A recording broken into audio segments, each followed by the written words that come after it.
Hey everyone, it's Rhino here with your Disney News Roundup for the week of April 3rd, 2021. Before I get started on the news, I want to remind everybody that this and everything that we do here at Dis Unplugged is brought to you by Dreams Unlimited Travel. They are experts at helping you plan the perfect Disney vacation. When you book with them, it costs you nothing extra on your trip.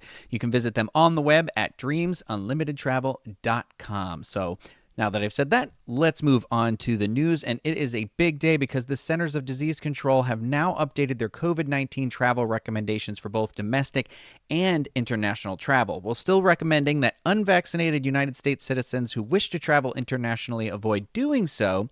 It now states the following for those who have been fully vaccinated. You should continue to follow CDC's recommendations for traveling safely and get tested 3 to 5 days after travel. You do not need to get tested before leaving the United States unless your destination requires it, and you do not need to self-quarantine after arriving in the United States. According to the Washington Post, the CDC has updated their policy due to studies showing real-world effectiveness of coronavirus vaccines and rapid pace of vaccinations, now close to 3 million people daily. The CDC still recommends that travelers follow physical distancing standards, including the wearing of facial coverings while on public modes of transportation. I, for one, cannot wait to get vaccinated and then get out of this state. Like, go see my family, see my mom, see my grandparents. I am exhausted, and I'm sure many other people are too. So let's just get through this together. We're almost there. There is a light at the end of this tunnel. Let's just make sure that we do it safely, responsibly, and all that stuff. And so I'm sure a lot of you out there are just ready to go. I'm sure a lot of you actually want to get down here and go to Walt Disney World to celebrate, but almost there, right? So hang in there. You can do it. I have some Disney Cruise Line news here for us today as well. On this week's episode of the Dis Unplugged, you might remember that Pete mentioned that based on what they were seeing, that an announcement had to be coming soon about the release of the Disney Wish, which is the new ship that Disney Cruise Line is building. Well, apparently Disney is holding an event on April 29th regarding the Wish. I believe April 29th is National Wish Day as well, so that kind of all makes sense in there. I don't think there's any actual information on what will be announced or discussed at the event, but Pete thinks that based on general history with Disney Cruise Line, that since this announcement is happening on a Thursday, that sailings might be opened up for reservations beginning Monday, May 3rd, and it will follow the usual routine. The first day of bookings will be for Platinum Castaway Club members and Golden Oak residents, followed by Gold Castaway Club on day 2, Platinum, Gold, and Silver Castaway Club on day 3, along with Disney Vacation Club members, followed by the general public on day 4. And again, that is all complete and entire speculation. So not sure yet. I am sure that people will probably go crazy for this because not only is it a new Disney cruise ship, but people probably want to get out of their houses and go places like I just said I want to do. So there's going to be a lot of people watching and waiting on this. People are itching to take a vacation. So if this is something that you are interested in, as always, you can reach out to a Dreams Unlimited travel agent and let them know about that interest as well. So there is some we're talking Disney parks now, okay? So we're moving on.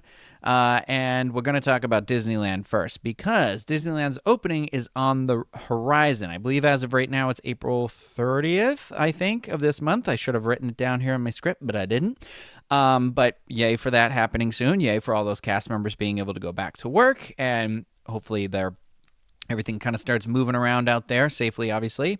But there was a big deal. The Blue Bayou restaurant, which is located in Disneyland's New Orleans Square, if you're unfamiliar, will debut an array of adult beverage options when the park reopens to guests. So Blue Bayou will only be the second location to offer alcoholic beverages in Walt's original park, second to Star Wars Galaxy's Edge. So among the alcoholic beverages coming to the Blue Bayou will be wine, beer, and a New Orleans-inspired specialty hurricane cocktail. Guests will also be able to commemorate a special event by choosing a sparkling wine package, and there'll be seasonal special editions of their non-alcoholic mint julep that will be offered as well. I forgot about that. The Blue Bayou will open after the reopening of Disneyland and Disney California Adventure, but the exact date of that opening is not announced yet. This is interesting. Also, it's interesting because only the Blue Bayou is doing it. Like, why?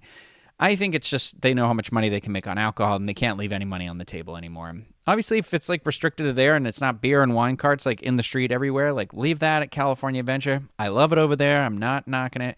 But at a sit-down meal that you're enjoying, I feel like alcohol beverages are fine because, I don't know. Almost every restaurant offers that. I think even Cracker Barrel offers it now too. But so I've got some information as well about the Jungle Cruise makeover that is happening. As we learned earlier this year, big changes are coming to the Jungle Cruise attraction in Magic Kingdom at Walt Disney World and, of course, in Disneyland Park as well. Disney has shared some backstory on the individuals that have been run up the rhino pole. So there are 5 unfortunate folks run up a familiar rhino pole. That is closest to the rhino is Felix Pinchman the 13th, who recently left his home in Silver Springs, Florida, and landed a position as a skipper with the Jungle Navigation Company, Ltd. In an unexpected turn of events, Alberta had no choice but to ask him to lead his very first boat tour with her VIP guests. Unfortunately, Benjamin's trademark bad luck has followed him to the jungle. Next, we have Dr. Leonard Moss, so he will be above Skipper Felix, an acclaimed Canadian botanist, having successfully photographed and cataloged every plant in the frigid Nova Scotia peninsula. Dr. Moss decided that his next photo excursion should be in a warmer climate. Above him is the celebrated Mexican artist Rosa Soto Dominguez, known in the art world as La Rosa. She was on her way back to Mexico City from her latest gallery opening in Paris when she received a special invitation from her close friend Alberta. Rosa looked forward to their reunion in Adventureland when she would also get to paint some of the exotic wildlife, especially given her fascination with rhinos.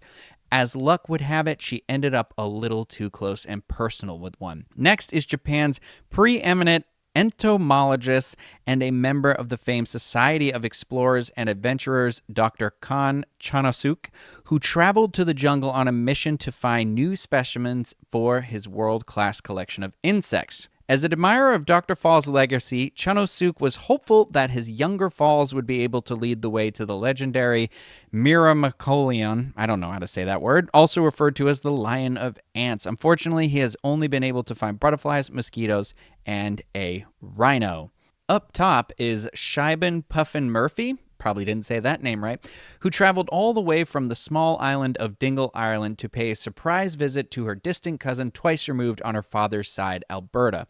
Shiban was nicknamed Puffin because of her love for the puffin birds that nest in the rocks of her seaside hometown. Many believe that it was Puffin's love of exotic birds that drove Skipper Felix to get a little too close to an oxpecker perched on a particularly grumpy hippo. So that's it. That's a bunch of names that I have no idea how to pronounce. I can barely say my own name most of the time. So, I'm excited for the changes, honestly. So I look forward to it when that all takes place. Now, we're going to go talk about Epcot for a hot second now because the Disney Parks blog has announced that the Epcot International Food and Wine Festival is set to begin on July 15th at Walt Disney World, the earliest it has ever happened. And based on the article on our website, I didn't see the word taste in here, so this might be the full event. This year's event will include the return of many guest favorite marketplaces: Canada, Greece, Germany, Hops and Barley, Appleseed Orchard, and others. Additional marketplaces will join the international smorgasbord as the festival continues on into the fall before coming to an end on November 20th. Disney has shared some additional details on the return of some activities and stated that more are on the way. Sample all sorts of delicious cheeses served in fun ways at part of Emile's Fromage Montage. If you collect a stamp from 5 different global marketplaces, you'll earn a prize. You've got Remy's Ratatouille Hide and Squeak will send you on a savory scavenger hunt in search of Remy's statuettes hidden all over the park. And then you've got take a tasty souvenir home from the new merchandise collections, including a festival collection featuring Spirit Jersey, Surprise, baseball cap, and a bunch of other stuff. You can listen to musical favorites performed by Voices of Liberty, Mariachi Cobre, and the Jammin' Chefs. So no word on whether the concerts are going to return or not? I'll be curious to see that, where we're at, and what happens with that. But at least there's some entertainment in there, so that should be fun. Now, there is this new service that has debuted at Walt Disney World as well, and that is called MagicMobile service that rolled out to Disney World guests who use an iPhone only right now. When you're logged into My Disney Experience, you can tap to access Disney Magic Mobile Pass, and you'll be taken to a screen where you can complete your setup by following the on-screen instructions. It's really simple. I did it the other day.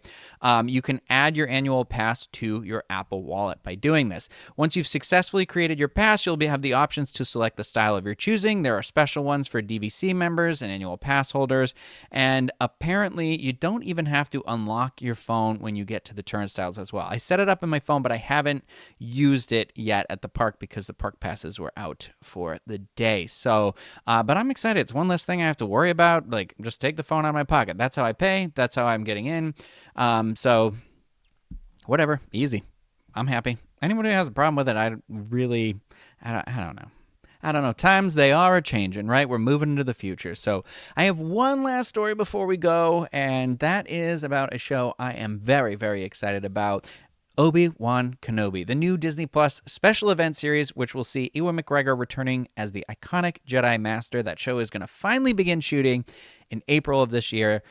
This month is April. I completely forgot we are in April right now, even though I said the date at the beginning of this, but that's where my life's at. The story begins 10 years after the events of Star Wars Revenge of the Sith, where Kenobi faced his greatest defeat, the downfall and corruption of his best friend and Jedi apprentice, Anakin Skywalker, turned evil Sith Lord Darth Vader. Obi-Wan Kenobi is directed by Deborah Chow and also marks the return of Hayden Christensen in the role of Darth Vader. But we did also get a bunch of casting announcements when they said they were commencing filming the other day. So it looks like we are going to see the likes of Moses Ingram, Joel Edgerton, who, if you remember, played Luke's Uncle Owen in Revenge of the Sith. So that's interesting. We have Bonnie Pais, Kumail Nanjiani, Indira Varma, Rupert Friend, O'Shea Jackson Jr., who I am a big fan of, Snug Kang, Simone Kessel, and Benny Safdie, one of the Safdie brothers. This is a really interesting cast that has me very, very excited. I love Ewan McGregor as Obi-Wan Kenobi, and I'm so excited to see him in a series that will hopefully give him a little bit more to work with than the prequels did. For me, he's the best part of the prequels. So, yeah, that's it. That's all I have for the news today. So remember, if you enjoyed this video even a little bit, give it a thumbs up. Consider subscribing to the channel. And again, if you're planning a Disney vacation at all, please consider booking with Dreams Unlimited Travel. They'll help you out over there with no extra charge, like I said. So dreamsunlimitedtravel.com. That is going to do it for me. I hope that you all have a great week. Goodbye, everybody.